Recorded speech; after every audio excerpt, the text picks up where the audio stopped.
बोले नहीं।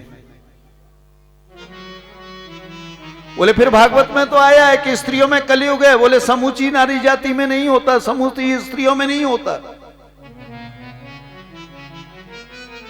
अगर कली स्त्रियों में कलयुग होता तो कभी देश धर्म इस सब का संचालन नहीं कर पाती।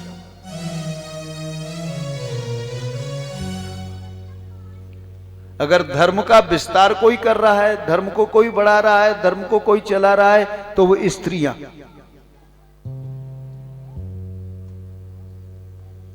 पुरुष तो धर्म को नकार देता है।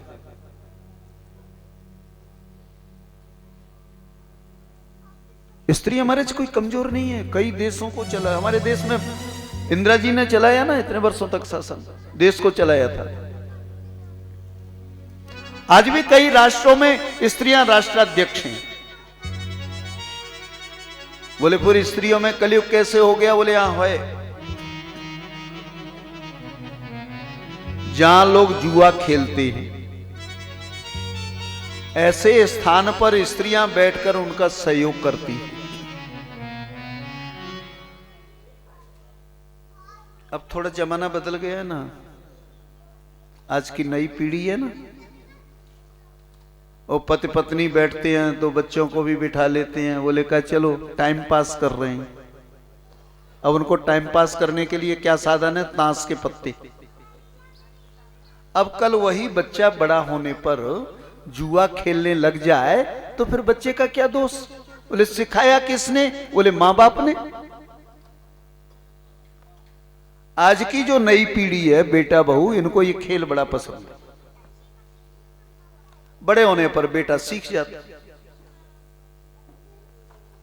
अब तो जमाना बदल गया ना। आज के जमाने में पति पत्नी दोनों मिलकर बैठकर बड़े प्रेम से शराब पीते।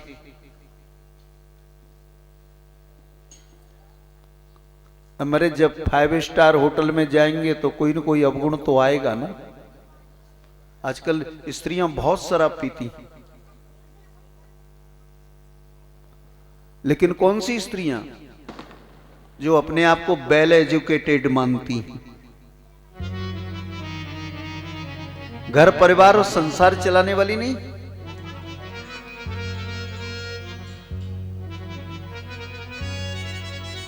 तुम्हारे जो स्त्रियां शराबी और जुआरियों का सहयोग करती हैं, उनके साथ बैठती हैं, हंसती हैं, बोलती हैं, उनका सहयोग करती हैं, ऐसी स्त्रियों में कलयुग का निवास होता है। समूची घर परिवार संसार और जगत को चलाने वाली स्त्रियों में कभी कलयुग का निवास नहीं होता।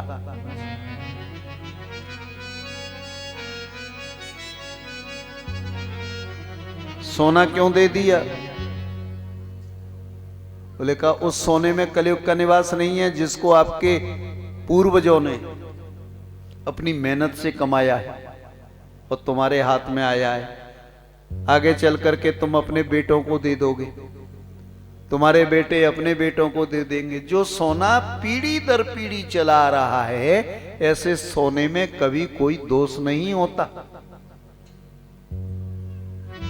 ये तो ईमानदारी का है, मेहनत का है। बोले कौन से स्वर्ण में दोष होता है, कौन से सोने में दोष होता है? जो बेईमानी से कमाया है, अन्याय से कमाया है, दबा कर कमाया है, किसी को डरा कर कमाया है।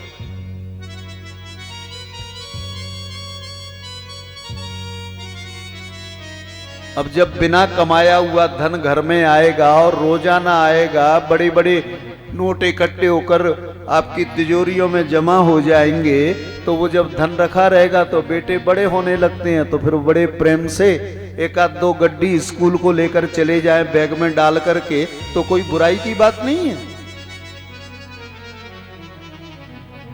क्योंकि तुमने कलना अधर्म मित्र ना, तुमने उसे अधर्म और अन्याय के साथ कमाया है। अलमारी भर गई तो बोरों में सींधी है, क्या बुराई की बात हुई? ऐसा धन जब घर में आएगा तो बेटा अनेक मित्र बनाएगा और मित्रों के साथ धन खर्च करेगा, तो किसी दिन जुआरी मित्र भी बन जाएंगे और किसी दिन शराबी मित्र भी बन जाएंगे। तो जितना जो धन कमाया है ना, वो सबका सब ठिकाने लगा देगा। समाज में अपयश भी मिलेगा। लेकिन धन ऐसी वस्तु है महाराज जी को उसमें सब बुराइयां छुप जाती हैं। किसी मध्यम वर्गीय की परिवार का बेटा अगर ये कार्य करेगा तो बड़ी जल्दी बदनाम हो जाएगा, परिवार सहित बदनाम हो जाएगा। लेकिन किसी धनवान का बेटा अगर ऐसे कार्य करे तो वो जल्दी बदनाम नहीं होता, क्योंकि वो धन से सब कुछ छुपा लेता है। ये सच्चाई है। मैंने मेरी आंखों से देखा अभी कुछ दिन पहले ही, नाम नहीं लूंगा,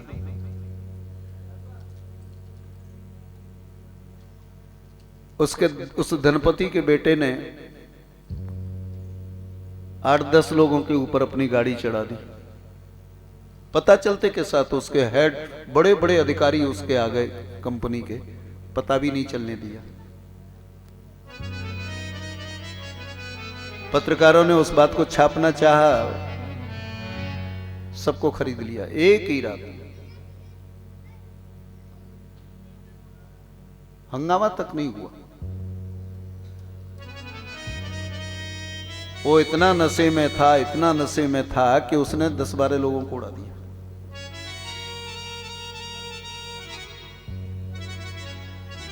न मैं जगह बताऊंगा न नाम बताऊंगा। मैं उस समय उसी महानगर में था। तो ये जो धन होता है ना, अवगुण को छुपा देता है। राजा परीक्षित के ने स्थान दे दिया ऐसे सोने को, ऐसे स्वर्ण को। जो सोने की बात कही ना, तो उस समय राजा परीक्षित के माथे पर सोने का जो मुकुट रखा था ना, वो सोना जो था ना अन्याय का था, न्याय का नहीं था। सो कलयुग राजा परीक्षित के माथे पर बैठ गया। राजा के सिर पर जो उस समय जो मुकुट था, और राजा जरासंध का मुकुट था, मगध के सम्राट का मुकुट था।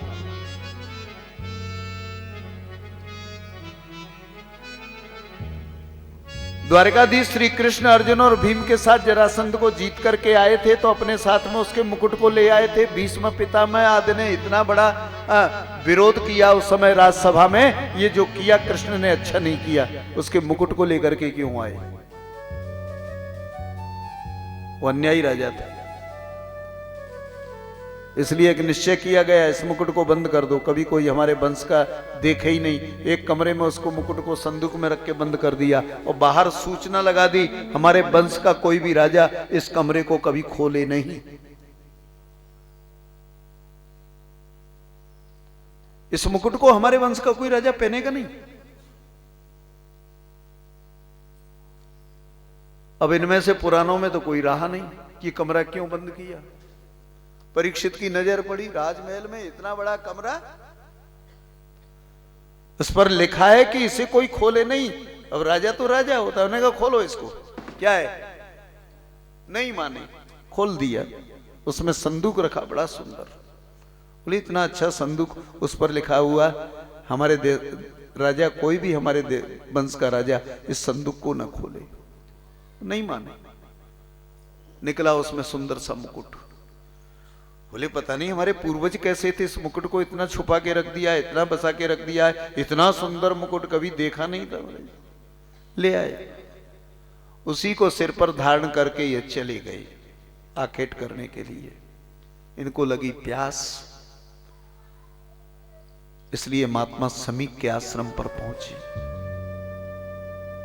और समीक के आश्रम पर पहुंच करके इन्होंने जल पीने की इच्छा व्यक्त की थी, लेकिन समीप तो ध्यानस्थ थे। माथे पर मुकुट जो था ना जरासंध का था।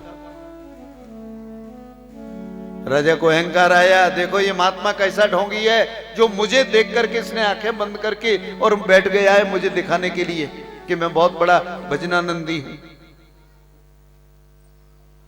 महाराज को क्रोध आ गया, अहंकार भी आ गया। एक मरा हुआ सर्प पड़ा था, धनुष की कोटी से उठाया और समीक के गले में डाल दिया। और वहां से राजा परीक्षित वापस लौटे, अपने राजमहल में आए, माथे से मुकुट उठाकर नीचे रखा, उसके बाद में जल पिया था, बड़े जोरों की प्यास लगी थी। जल पीने के बाद जब शांतचित्त होकर के बैठे तो एकदम से होश आया, अरे मैंने क्या कर दिया, आज मैं एक महात्मा का अपमान करके आ गया, एक संत का निरादर कर दिया, हे परमात्मन मैंने अपराध किया है, इसका प्रायश्चित मुझे करना ही चाहिए, आप जो दंड दोगे मैं स्वीकार करूंगा। उस समय पर समीक के बेटे को जाकर किसी उसके बराबर के बच्चे ने कहा, तुम्हारे पिता के गले में कोई राजा मृतक सर्प डालकर चला गया है। श्रृंगी आया, आंखों से मृतक सर्प देखा, हाथ में जल लेकर के और श्राप दे दिया, जिस राजा ने मेरे पिता के गले में मृतक सर्प डाला है, आज के 7वें दिन जीवित होकर उसकी मृत्यु का कारण बनेगा। श्राप लग गया, जोर जोर से रोना शुरू किया।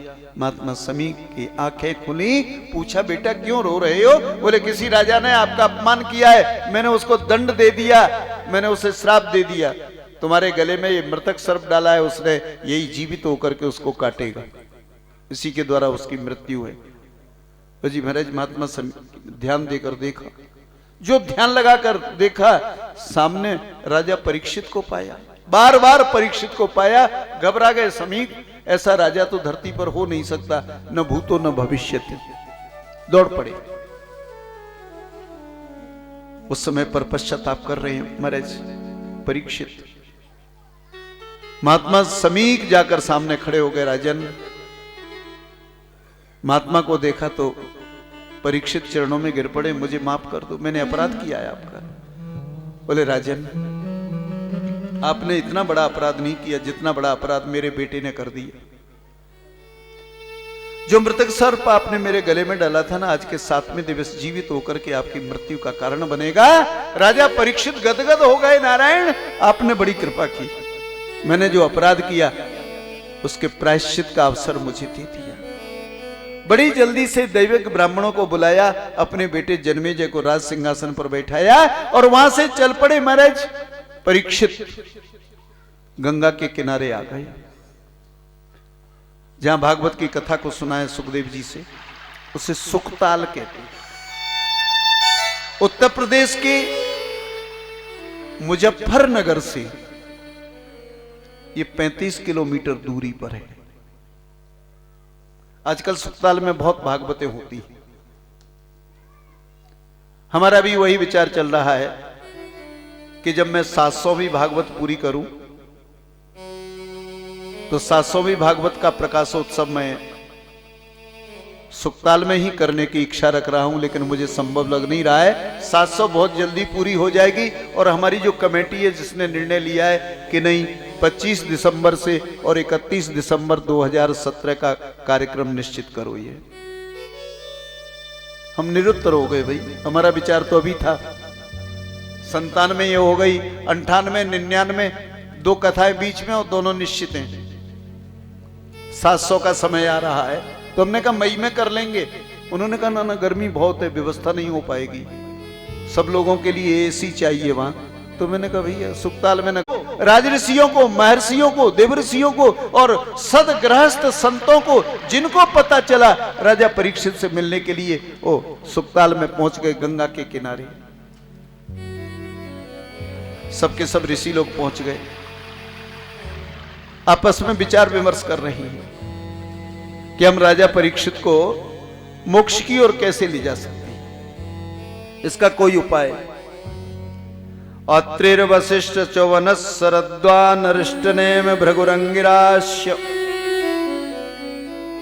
पाराशरो गादिसुतोत राम उतत्येन्द्र प्रमदेद बाहु मेधातिथिर्देवलयाष्ट सेनो भारद्वाजो गौतम पिप्पलाद मैत्रेय औरव कवय कुंभयोनि द्वैपायनो भगवन नारदास्य।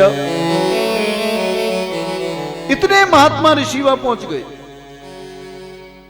धरती के सर्वश्रेष्ठ ऋषि पहुंच चुके थे। विचार विमर्श कर रहे हैं आपस में, क्या करना चाहिए, राजा का मोक्ष कैसे हो। सबकी प्रार्थना राजा ने की है।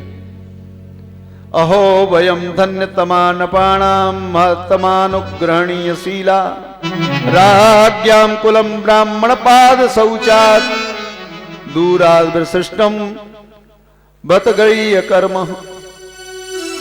सबकी प्रार्थना करते हुए कहा, मैं कितना भाग्यशाली हूं जो आप जैसे समस्त ब्राह्मणों के बीच में बैठा हूं, जहां विचार विमर्श कर रहा है ऋषियों के बीच में। उसी समय महाराज हिमालय की ओर से आते हुए एक परमहंस स्वरूप का दर्शन किया। हाथ में दंड है, कमंडल है, कोपीन वस्त्र धारण किए हुए, सुंदर घुंघराले से केस हैं और मात्र श्याम वर्ण है। ऐसा दिव्यतम अद्भुत स्वरूप का दर्शन समस्त ऋषियों ने किया और सबके सब उठकर उनके स्वागत में खड़े हो गए। और जब सब खड़े हुए वो और नजदीक आए, वो थे व्यास पुत्र श्री सुखदेव जी महाराज। सुखदेव जी का स्वागत किया। बोलिए श्री सुखदेव जी महाराज की, बोले वृंदावन बिहारी लाल की। हाँ जी, सुख पूजन एक तुमको लाखों प्रणाम। हरि की कथा सुनाने वाले, हरि की कथा सुनाने वाले, तुमको लाखों प्रणाम, तुमको लाखों प्रणाम। हम डोल रही थी बन में, कल खोले धूती तन में। हम डोल रहे थे बन खोले थे बन में, तो राह बताने वाले, राह बताने वाले, तुमको लाखों प्रणाम, तुमको लाखों प्रणाम। हरि की कथा सुनाने वाले, हरि की कथा सुनाने वाले, तुमको लाखों प्रणाम।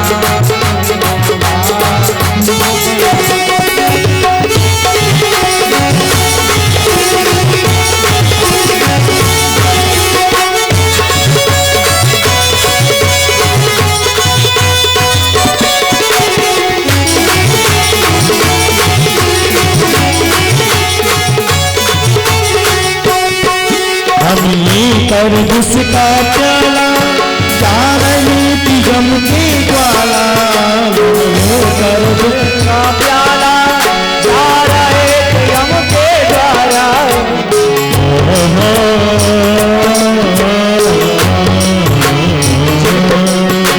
जिसको भी पूजन करना हो वो एक से आए और पूजन करेगा। हम कर जिसका प्याला जा रही थी गम की ज्वाला, हम लेकर जिसका प्याला जा रहे थे गम के ज्वाला। ओ अमृत पिलाने वाले, अमृत पिलाने वाले, तुमको लाखों प्रणाम, तुमको लाखों प्रणाम, तुमको लाखों प्रणाम, तुमको लाखों प्रणाम। तालियों की सेवा करते हुए सही बच्चे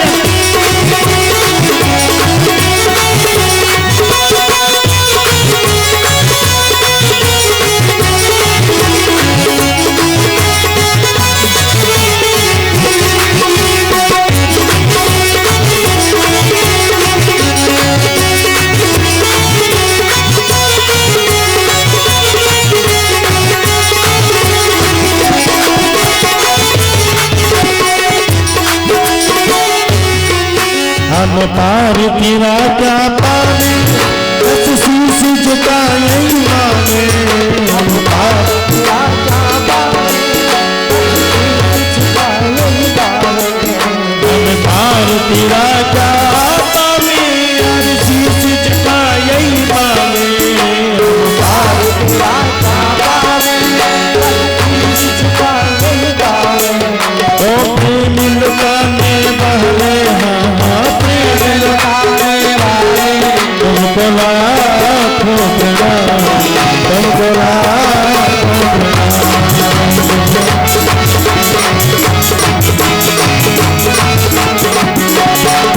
खाली दिल को आया है, गिरे जानो यादो यादो, यादे दिल को आया है,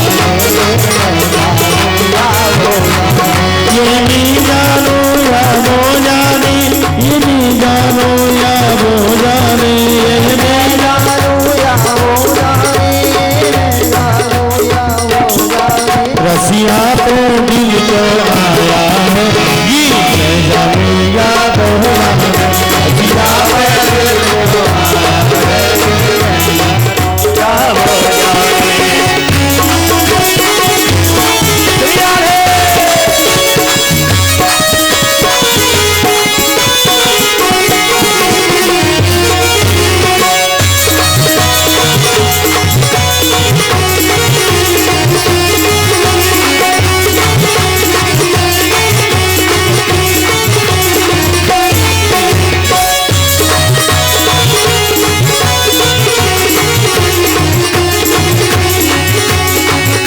हर बात निराली है उसकी, हर बात में एक तेरापन, हर बात में एक तेरापन, हर बात में एक तेरापन, बात निराली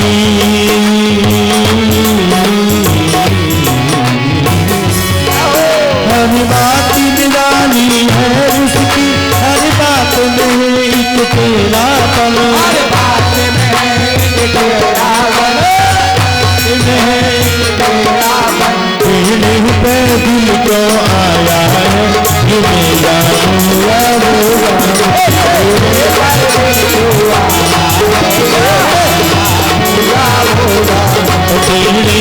दिल को आया है, जिन्हें जानू या रसिया कर दिल को आया है, जिन्हें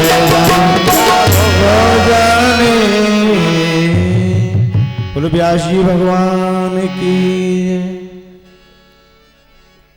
राजा परीक्षित ने सुखदेव जी का पूजन किया, इन्हें स्थान उच्चासन बैठाए है। अपनी एक अभिलाषा राजा परीक्षित का प्रश्न, हम गृहस्थी में रहते हुए, परिवार में रहते हुए जीवन में मोक्ष का साधन कैसे कर सकते हैं?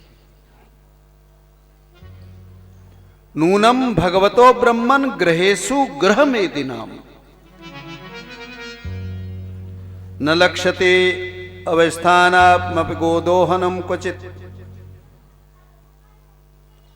राजा परीक्षित के प्रश्न को जब सुना, देखिए जब कोई अच्छा प्रश्न आता है तो वक्ता का हृदय जो है ना प्रसन्न हो जाता है।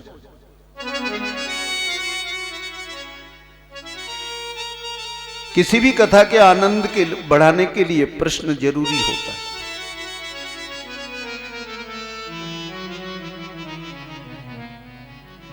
लेकिन प्रश्न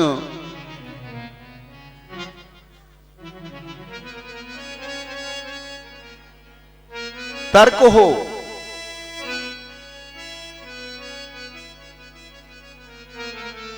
कुतर्क नहीं होना। अच्छा एक बात है, हमारे पास प्रश्न बहुत आते हैं, मुझे ज्यादा अनुभव है।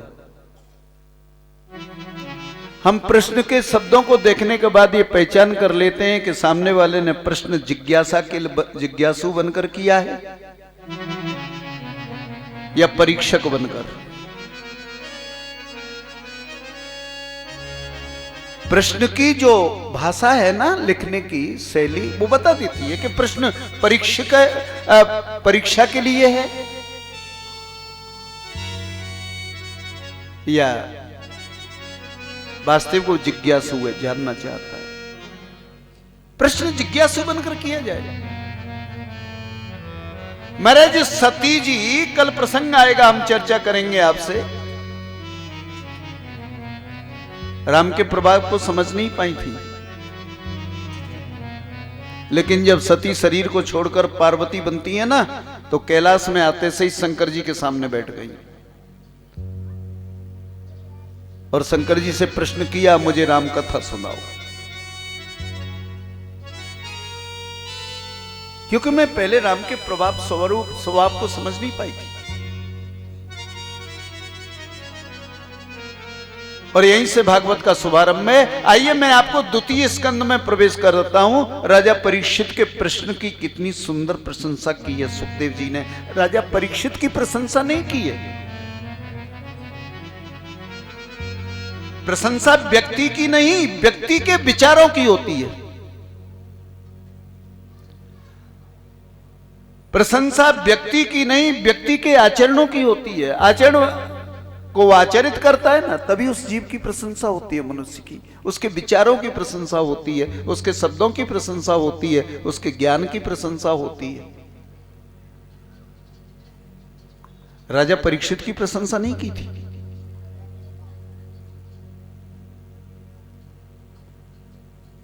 ओम परमात्मने नमः। ओम नमो भगवते वासुदेवाय। द्वितीय स्कंद। राजा परीक्षित के प्रश्न को सुनकर के सुखदेव जी ने क्या कहा है? बरीयाने सुते प्रश्न, बरीयाने सुते प्रश्न कृतो लोकहितोन्नपः आत्मवित सम्मतां पुंसां श्रोतव्यादिश्य परः श्रोतव्यादीन राजेन्द्र नृणाम संत सहस्रशः अपश्यताम आत्मतत्वम ग्रहेशो ग्रहमेधिनाम निद्रया ह्रियते नक्तम व्यववायेन जवावय दिवाचार्थे हया राजन कुटुंबम भरणेन वा। सुखदेव जी कहते हैं, राजन तुम्हारा प्रश्न बहुत सुंदर है। बोले राजा का प्रश्न इसलिए सुंदर है, एक बड़े आदमी ने प्रश्न किया है तो प्रश्न की प्रशंसा करनी पड़ेगी। बोले नहीं, प्रश्न दो प्रकार के होते हैं, एक स्वार्थ का, एक परमार्थ का। बोले स्वार्थ का प्रश्न कौन सा होता है? महाराज बड़े परेशान हैं, भैया क्या बात हो गई? बोले बेटा नहीं सुनता, बहू नहीं सुनती। अब ये प्रश्न का उत्तर कोई देगा तुमको कथा में तो उसे क्या लेना देना? सुनने वाले श्रोताओं को क्या लेना देना? तुम्हारे घर की कहानी, तुम्हारे घर की परेशानी तुम जानो। अरे किसी संत के पास जाओ तो पारमार्थिक प्रश्न करो जिस प्रश्न के उत्तर से समस्त जगत के लोगों को लाभ हो। इसलिए प्रश्न स्वार्थ का न होकर परमार्थ का हो। राजा परीक्षित को कहा, राजन तुम्हारा प्रश्न इतना सुंदर है कि तुम्हारे प्रश्न के उत्तर से लोक का हित होगा। कृतो लोक हितो नपः, तुमने लोक का हित किया है।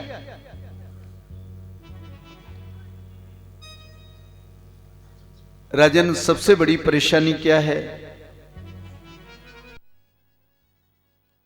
जगत संसार समाज ने, हमने, आपने, सबने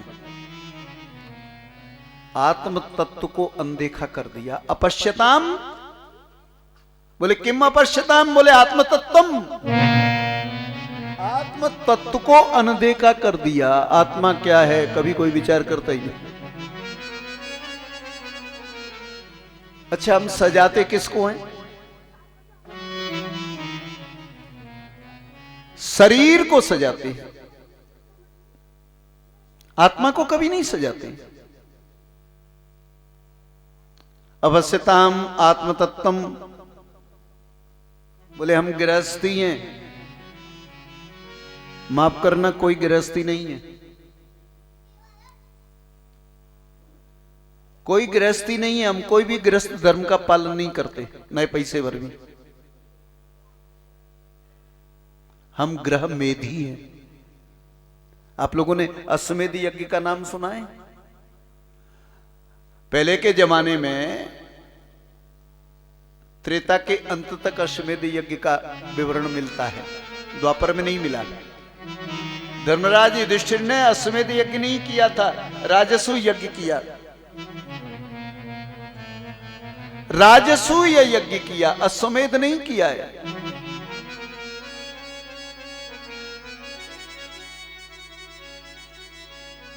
पहले के जमाने में अश्वमेध यज्ञ जब होता था तो अश्वमेध घोड़ा पूरी धरती पर दौड़ता था, जाता था, और देश देशांतर तक के राजा जो आते थे ना, वो घोड़े को पकड़ लेते थे, उस राजा के साथ युद्ध होता था, उसे जीतता वो अश्वमेध यज्ञ करने वाला।